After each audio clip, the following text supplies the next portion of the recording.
Teachers always held up Judy as an example to her classmates, but they merely scoffed dismissively. Not because many of them consider good grades and exemplary behavior uncool, as they put it. According to her classmates, Judy's biggest flaw was being a girl from a less affluent family. Though she wore a school uniform, everyone understood that she didn't have trendy clothes, nice branded shoes, or interesting accessories. You know, like handbags, stylish phone cases, and other girly stuff, completely unnecessary but damn desirable. And her mobile phone was the simplest one, with a black and white display. Judy was a fairly attractive girl with beautiful hazel eyes and moderately full lips. She didn't do fancy hairstyles or makeup. In fact, she believed that beauty should be entirely natural. If you plaster tons of makeup and load up on super-duper accessories, then the person behind all that becomes invisible. But these were her views alone. Nobody in the class could think that way. Everything was measured by appearances. So, the conclusion drawn by her peers was that Judy came from a poor family. Now, how did that matter? And finally, what did it have to do with Judy herself? And who were these rude kids who hadn't earned a penny in their lives? A logical question, but nevertheless, that's how it was. Judy didn't pay any attention, she was above all that. But her mother, Mrs. Delana, was deeply affected by it. "I'll save up some money and buy you a few things. I can't promise a lavish wardrobe, but I'll get you 3 or 4 nice pieces," said her mother. "Mom, don't worry about it. Do I really need any stuff right now? The most important thing is to think about getting into college. That's where money will truly come in handy. And later, when I earn a lot of money, I'll buy myself cool things." Mrs. Delana nodded and smiled. She raised Judy and her older son, Ernest, all on her own. Their father, Miles, who worked in the police force, died while apprehending a dangerous criminal. It had been over 10 years since then, but she never remarried. Not that there was any shortage of suitors. She was not only very attractive, but also intelligent. You could sense it in her demeanor. And certainly, men noticed it during conversations. No vanilla, silly manners, or hysterical tones in her voice. Mrs. Galena worked as a nurse and didn't make much money, but she understood perfectly well that just like any young girl, Judy wanted to dress nicely. Ernest was studying to become a mechanic at a technical school, while Judy dreamed of becoming a lawyer. Mrs. Galena knew about her daughter's dream of becoming a lawyer and thought, "It's her father's genes, Judy." "But that competition is crazy," her mother once said. "Mom, I thought it all through. I'll start with the technical school. That's why money will come in handy. There's a fee-based program, and unfortunately, the monthly amount is quite acceptable. Plus, I'll work on the side, and after the technical school, I can think about pursuing higher education. You're such a smart girl, but there's one thing." "And what's that?" "I'll save up money for your graduation dress." "All right, you convinced me." Judy left. Judy's school attire might not have been fashionable or eye-catching, but it was always clean and tidy. Her classmates tried to nitpick, but despite their best efforts, they couldn't find fault. As for school dances, Judy sometimes borrowed clothes from her neighbor Eliza. She was 22, worked as a secretary, and decided her strict suits. She had some pretty youthful clothes. Sometimes Eliza gave her things, and then her classmates wrecked their brains. Where did she get that? As if they had nothing better to think about. Judy loved visiting Eliza, and she was always warmly welcomed. Today was no different. "Oh, Judy, you're right on time as always. I bought some Italian desserts, you'll love them." They tasted them and worked with the girls, and they were really good. "So, where are you thinking of applying?" Eliza asked as they sat down at the table. "I already told you, and you haven't changed your mind?" "No." "Well, good for you. I'm sure everything will work out, and everything will be fine. And don't pay attention to your classmates." "I don't really." "That's the spirit. I'm sure you'll show them all tomorrow. Now, drink your tea, it'll cool you down." Eliza always supported Judy in her belief that women could achieve something significant. "So, As long as there was such an opportunity, she should study. Education is essential. If you've decided to apply, then don't back down. Study, even if it gets tough, even if you feel like giving up, dying, and quitting everything. Understand? Eliza said. I understand. That's exactly what I plan to do. A week before the graduation exam, Mrs. Delana announced, "Today, we're going to choose your graduation outfit." Awesome, they selected a champagne-colored floor-length dress made of dense chiffon with a high waist, a beautiful neckline, and intricate embellishments. They also bought lovely white pumps with a stable heel to go with the dress. Is this like expensive? Judy asked. Not more than we can afford, Mrs. Delana replied. And the saleswoman added, if you buy the shoes too, I'll give you a discount. Judy didn't want to admit it to herself, but she loved the new dress so much that she couldn't wait to try it on again. On the way home, she casually said, I guess I should try everything on again at home to figure out how to style my hair. Mrs. Delana hid a smile. Sure, yes, that's the right thing to do. She knew very well that her daughter was a smart girl, but what girl doesn't want many new and beautiful things? In her heart, still, Judy was simply amazing. When Judy entered the hall where the formal part of the graduation was taking place, the girls were taken aback. They had hoped to see Judy in some awful, old, ugly outfit, but instead, she looked stunning. She wore a beautiful, fashionable dress, dead reluctantly they admitted. Perfectly complemented Judy's dark hair and eyes. The boys, on the other hand, looked at Judy with interest. Well, of course, before this, they had only seen her in modest clothes, but now? Oh, she was a real beauty. Honestly, many of them couldn't fathom how they hadn't noticed before that Judy was so pretty. Perhaps it was because Judy didn't flaunt her beauty.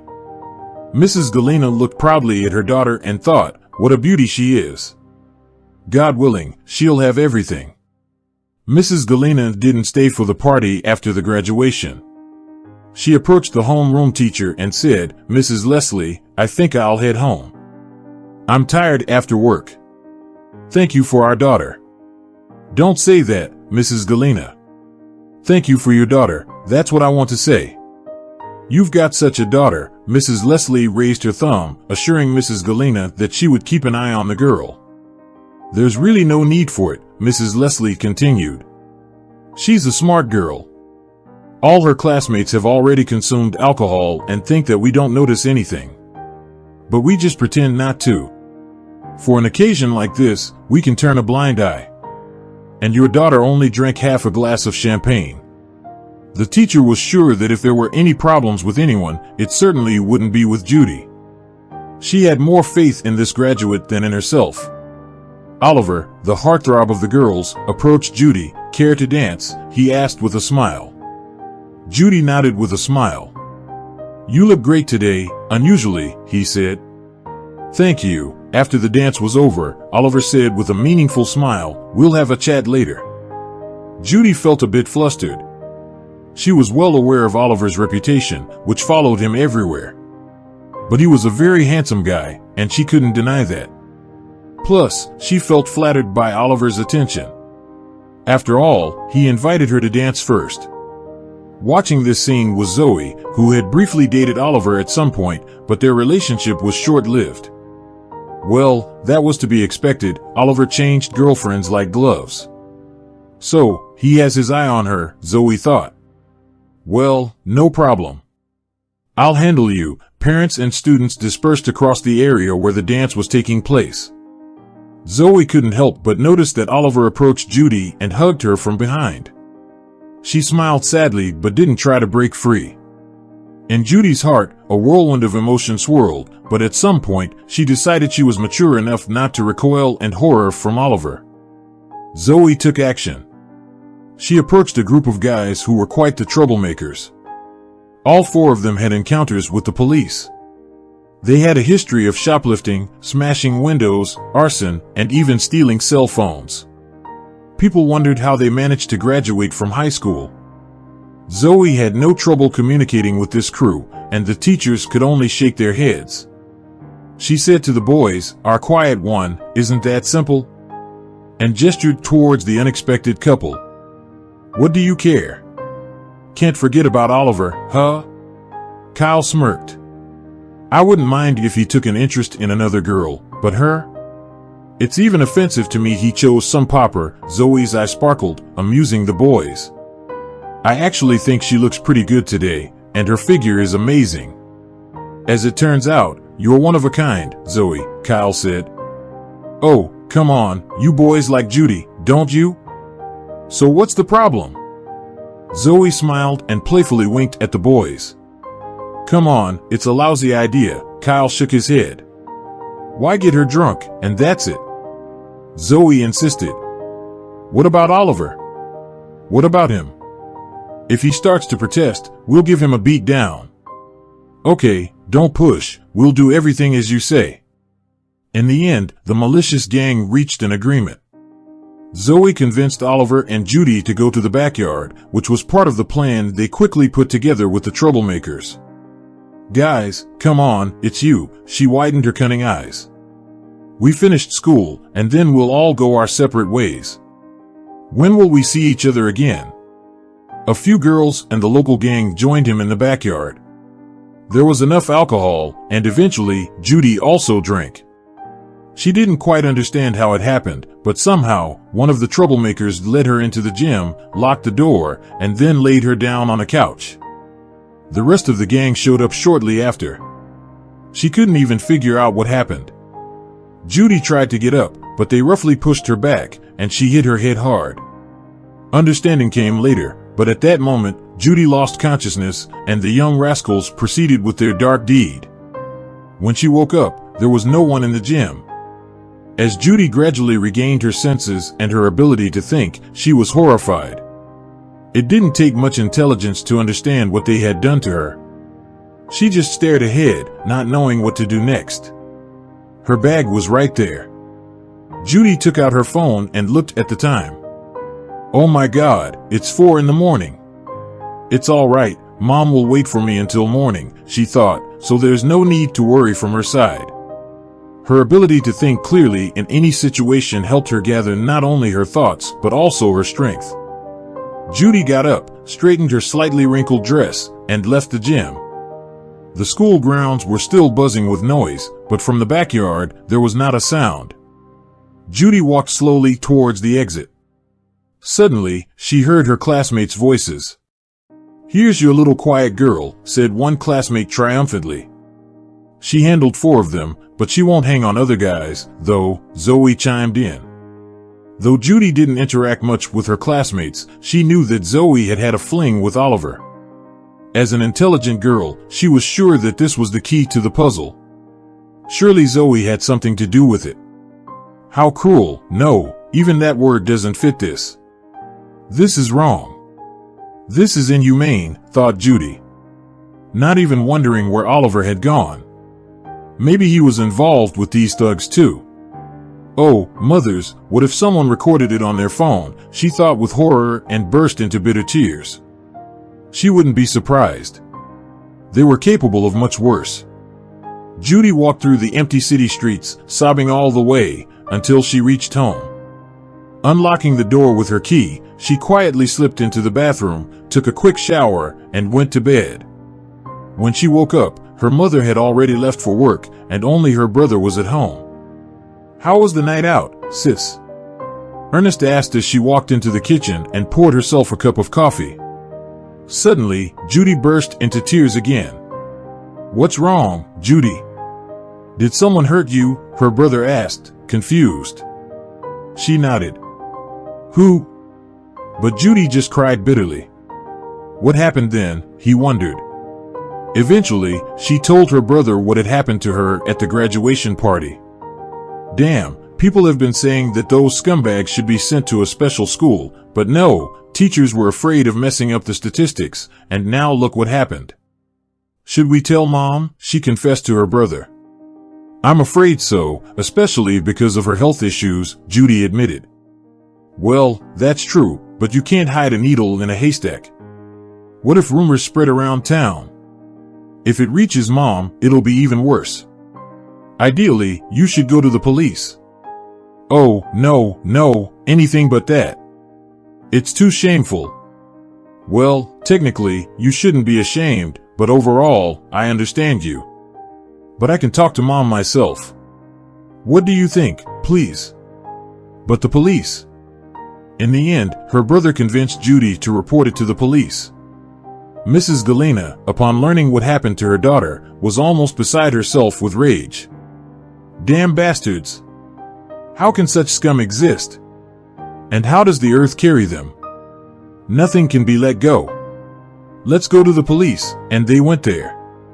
However, the competent authorities greeted the mother and daughter with sly chuckling.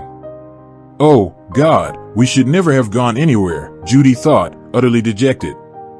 The conversation with the law enforcement officers lasted about 2 hours. They questioned Judy in detail about how it all happened, but Judy got the impression that the law enforcement officers perceived the situation as if she had wanted it herself. Couldn't you have given them a reason yourself? The investigator asked, squinting cunningly. How, may I ask? I've never hung out with boys, never went out in the evenings because I barely socialized with classmates. How could I have given them a reason? Well, we'll definitely interview teachers and classmates, then we'll draw a conclusion if you could have given them a reason for rape. I'm sorry, but why did you ask that if you don't believe me? Mrs. Galena intervened. The investigator had no answer. It seemed that the police didn't believe that Judy was still a virgin. Tell me, did you have a boyfriend? The investigator inquired. No, I didn't. I already said that I barely socialized with classmates and never went out. Barely or didn't. Anyway, you were raped by the wrong classmate, the one you said instigated the boys, not anyone else but you. The investigator raised his finger. And evidence? You washed it away, didn't you? Why should I have kept it to myself? Yes, I just wanted to wash to get rid of the smell of those disgusting bastards. Judy screamed hysterically. Judy, calm down, take a deep breath, Mrs. Galena said, trying to soothe her daughter, and then turned to the investigator. Is there any chance to punish the rapists? The whole town knows what kind of scum they are. Yes, that's clear, but that's why they're easier to pin crimes on, and the lack of the most substantial evidence. The investigator changed his tone from anger to mercy. And what do we have? No chance, but we'll do everything possible, the investigator replied with the trite bureaucratic phrase. We'll interview everyone present, and then we'll see. Judy thought that things couldn't get any worse, but she was wrong. If anyone was on her side, it was only the teachers, well, except for the history teacher Victoria, who suggested that all sorts of trouble lurk in calm waters. The culprits, and Zoe insisted that nothing like that could have happened, and Zoe even said that Judy was hugging Oliver not just once but more than once, and no one considered that Oliver hugged her on his own, especially since she didn't resist.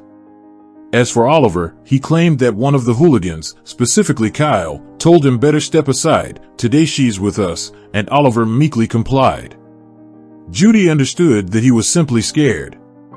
Clearly, self-preservation comes first, and who is Judy anyway? She's the outcast girl, that's who. Your case is sewn with white threads, said the investigator. Yes, the teachers speak highly of you, but as Mrs. Victoria rightly pointed out, trouble can be found even in calm waters and the testimonies of your classmates. How so? The classmates' attitude is just biased, they never liked her, Mrs. Galena exclaimed. Well, there must have been a reason for that. And as for you, ma'am, you should have raised your daughter better, then nothing like this would have happened to her. But what am I saying? An incomplete family, the investigator shrugged. Incomplete family, the woman corrected. It's all the same to me. Incomplete means inadequate, the law enforcement officer waved his hand. Just so you know, Mrs. Galena stood up from the table and leaned over the investigator. My husband worked in the same MIA system as you. He died in the line of duty. Yes, he would have turned over in his grave if he knew what the system has become. And most importantly, you are now sitting here calling his family inadequate. Ramirez, have you heard of someone like that? And now, one final question, What about our case? Your case is closed due to lack of evidence of a crime, the investigator replied, avoiding eye contact. All right, understood. Thanks for that. Let's go, Judy. There's nothing to breathe here. As they rode home on the trolley bus, Judy suddenly remembered a line from a famous movie. And where have you seen her? Power, only in rooms with flags. Now she felt like the heroine of that movie. Eliza was indignant. Her brother threatened to give those scumbags a piece of his mind, but Judy said there is no need to get your hands dirty with them. Life will sort everything out. Judy saw it clearly. True, it didn't happen quickly, but as people say, revenge is a dish best served cold. As planned, Judy enrolled in college after graduating with honors. She entered the law school of the state university. By the time she entered the university, Judy was already married. When she was studying at the technical school, she fell in love. It happened when Judy was already in her third year. After the incident, she thought she would never be able to look at boys, let alone more.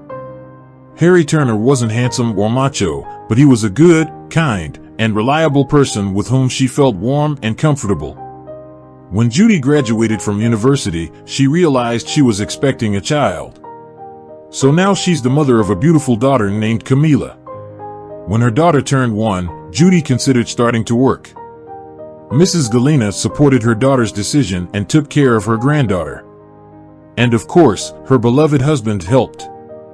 Harry had his own legal consultation. No one was surprised that Judy's career was advancing by leaps and bounds.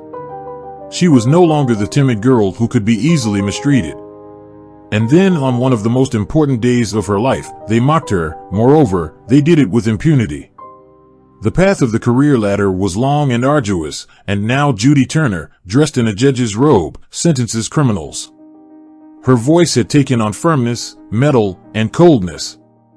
But at home, surrounded by family and loved ones, she was the kindest woman. Judy, beloved mom, said the entering prosecutor.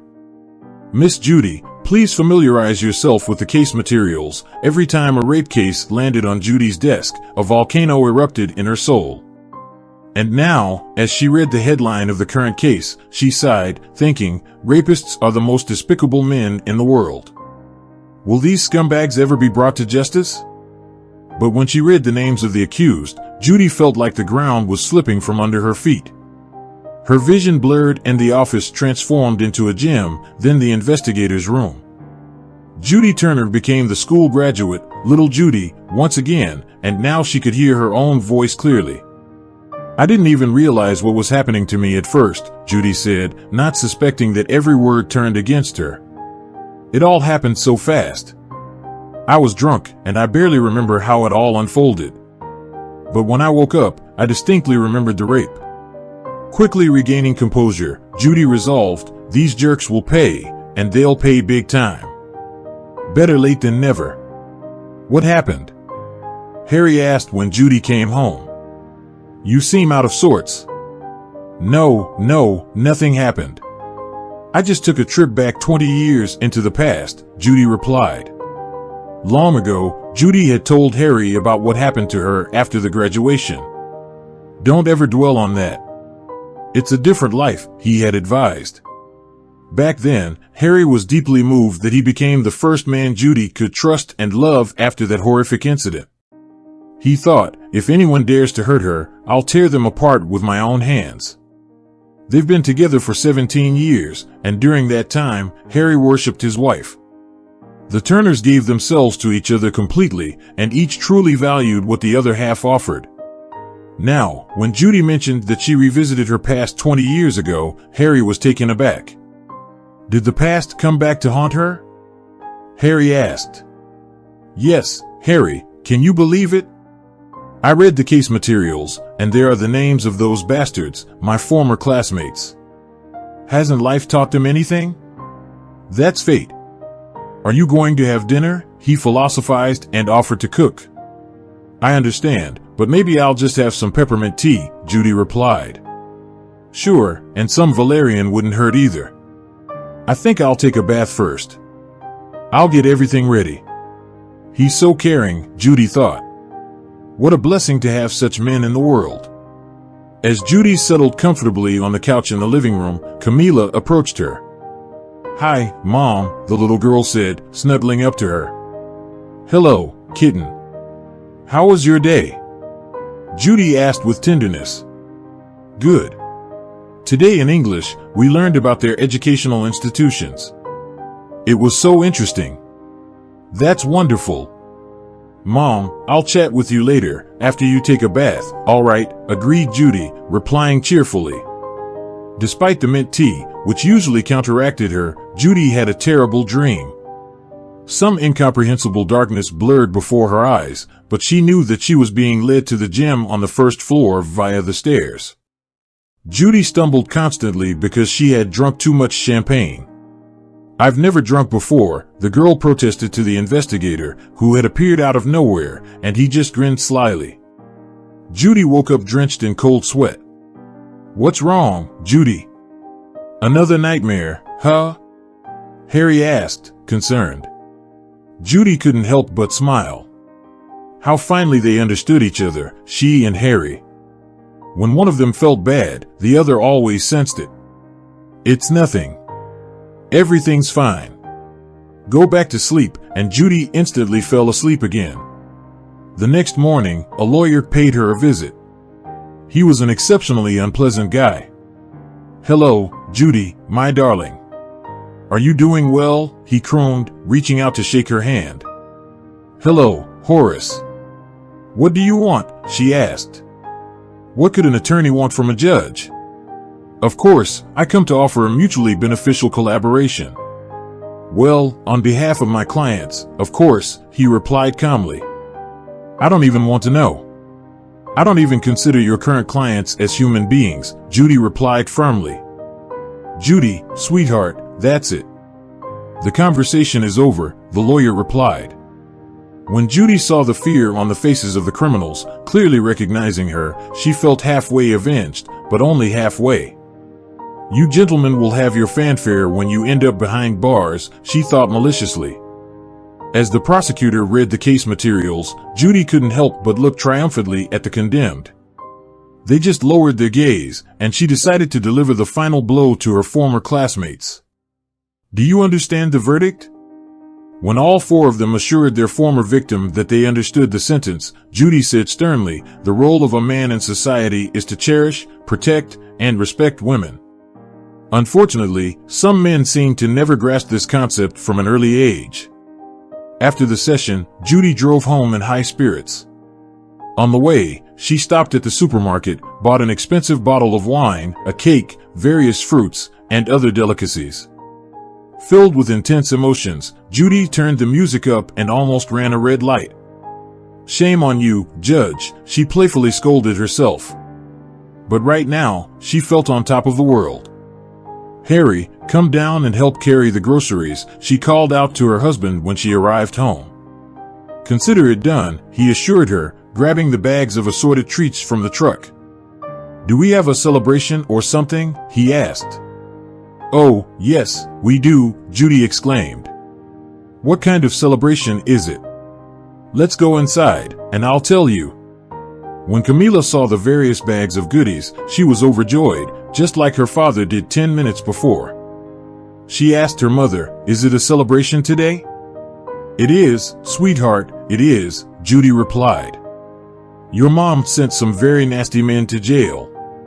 Is that a cause for celebration?" "Well, how should I put it? In general, no. But in this case, it really is a celebration." "You mean those monsters?" Harry asked. "Those very ones," she nodded. When they sat down at the table, Judy raised the first toast to justice and added, "Evil must be punished, just like in a fairy tale." Camila widened her eyes.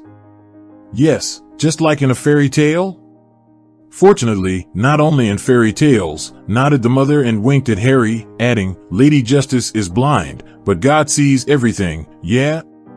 "After all that, it's hard to believe in the Almighty," pondered Harry.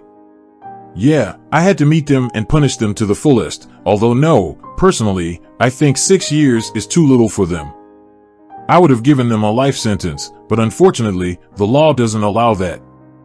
I wonder, will prison teach them anything? Well, about prison itself, I can't say, but their fellow inmates will make their lives heavenly. Their lives are already, so to speak, shattered, although if you think about it, they were already broken back in school. Well, forget about them, let's not talk about them anymore. You won't believe it, but I feel like a huge weight has been lifted off my shoulders. Well, why not? I totally believe you, you look radiant. Seems like vengeance suits you, Judy snorted. I could give you a good smack right now. Let's talk about our wedding anniversary instead. I hope you haven't forgotten that in 2 weeks, it'll be 18 years of our life together, she looked sternly at Harry. How could I forget? On their wedding anniversary, which they celebrated at the dacha, only the closest family members were present, Harry's parents, his sister Maria, his longtime friend Eliza with her husband and 2 daughters, and of course, Mrs. Galena. The next person to learn about Judy's recent court case after her husband and daughter was her mother. Your father would be proud of you, Mrs. Galena said, her voice trembling suspiciously. By the way, there have been some changes in Mrs. Galena's personal life recently. She went to a sanatorium and met a very interesting man, a retired colonel. It seems I'm really lucky with military men, she said to her daughter with a laugh. Seems to be my destiny. He's probably a very good person. After all, for so long after Dad's death, you didn't want to look at anyone, remarked her daughter. By the way, when he found out that his daughter was a judge, he said, our man. The colonel also attended the celebration. He volunteered to grill the shashlik. I know some secrets that you can't even dream of, declared the retired colonel. The shashlik turned out to be truly exceptional. Looks like you really know the secrets of making shashlik, Harry said approvingly, taking a bite of juicy, fragrant meat. You bet, said the gallant colonel with satisfaction. Well, boys will definitely enjoy the shashlik, but our glasses are empty, Harry.